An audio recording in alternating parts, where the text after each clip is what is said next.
Hi guys. So, andito ako na iya. Ayoko palipasin yung opportunity na pag-usapan ko. Totoo pala yung chismis guys ha. Yung chismis na may pa-cash loan pala sa Grab. Yes, Grab. Yung the same app na ginagamit natin sa pag-order ng food and mas okay siya sa Ola ha.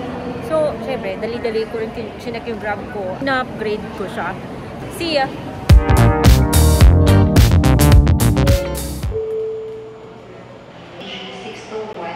This is your final call to board aircraft 3D113. Charing lang. So if you're new here to my channel, alam nyo na I talk about loans and please keep your power banks in your personal. Ito nga pala yung chismis guys na meron palang pa-loan sa Grab. Probably, a lot of you already have them, except for me. Dali-dali rin ako nag-update ng aking Grab na app. No, baka naman, diba? So, itong Grab loan, it's cash. At kung approve ka, meron kang credit limits. Claim mo, diretso po siya sa Grab wallet. Announcement na naman. At yung kagandahan nitong Grab na to ha, kasi nada-download po siya sa Google Play Store and sa App Store. At kung wala ka namang cash loan, you can also avail of its other financial products like insurance.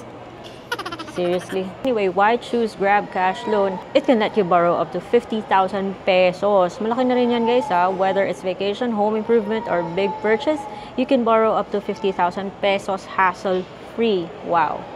Of course, kahit na sinasabi nila na 50,000 pesos, it still depends on individual credit assessment kung magkano yung ibibigay ng system sa'yo as an initial credit limit. Moving on, so meron daw siyang flexible payment terms. So gusto natin to that it's not 7 days, diba? Enjoy up to 3 months to repay your automatic deductions via your preferred bank or e-wallet channels. Medyo tricky to, but we'll probably get to that later on. And announcement na naman. It's designed to be instant. So it has everything na gusto natin sa isang pautangang online. High amount, payable in installments or not 7 days, and instant. Yun yung gusto natin lahat.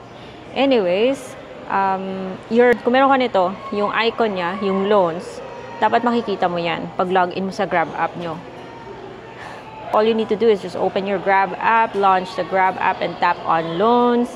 Choose your loan details, select your loan amount and tenure, and click apply. Complete your personal details, blah, blah, blah. I'm sure you're all familiar with that. So you just need to complete your application. And yung may payment method siya, and how, for example, magka-claim ka ng 10,000 pesos.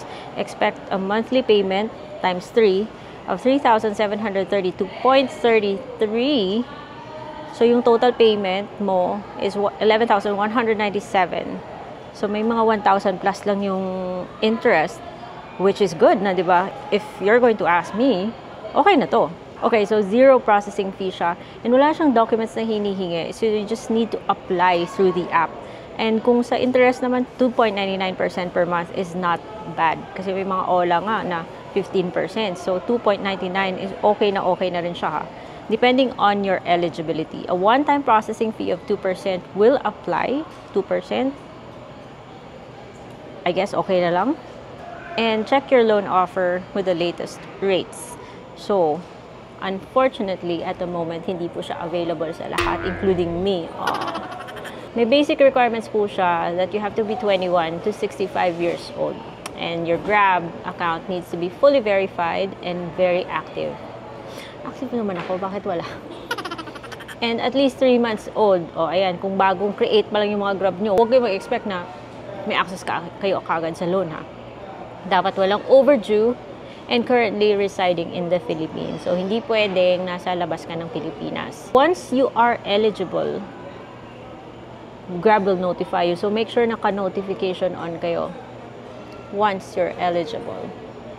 Kaya pala wala pa akong notification dahil hindi pa ako pwede. Activities are strictly prohibited. Okay, last na to, bago tayo maabutan ng isa na namang announcement. Kung babalik ka doon sa taas ng webpage nila, yung naalala nyo yung may apply now, and then pag-click mo yan, bubuksan niya yung Grab sa cellphone mo, and lalabas yung no loan, or wala kang active loan, or wala kang available offers. Wow, sakit naman bes. So, this is a waiting game for me, and hindi pa naman ako nakaka-receive ng notification from Grab. Pero okay lang guys, I'm sure eventually din. Marami kasi silang ginagawang mga credit assessment, risk assessment, whatever, what not.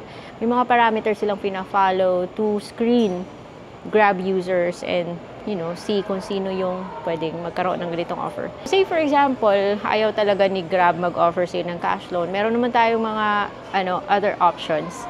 And that is yung mga legit loan apps na nasa playlist kong to. Check them out kasi baka andun yung loan app na para sa inyo. Unti-unti ko na rin personally binibitawan yung mga walang yang ola na nasa cellphone ko eh. Kasi what for? Sakit lang sila sa ulo. Especially yung mga 15% and above na mga interest. So, kung madagdag ko tong si Grab cash loan, then okay, di ba? So, yun na. Sige, bye-bye na.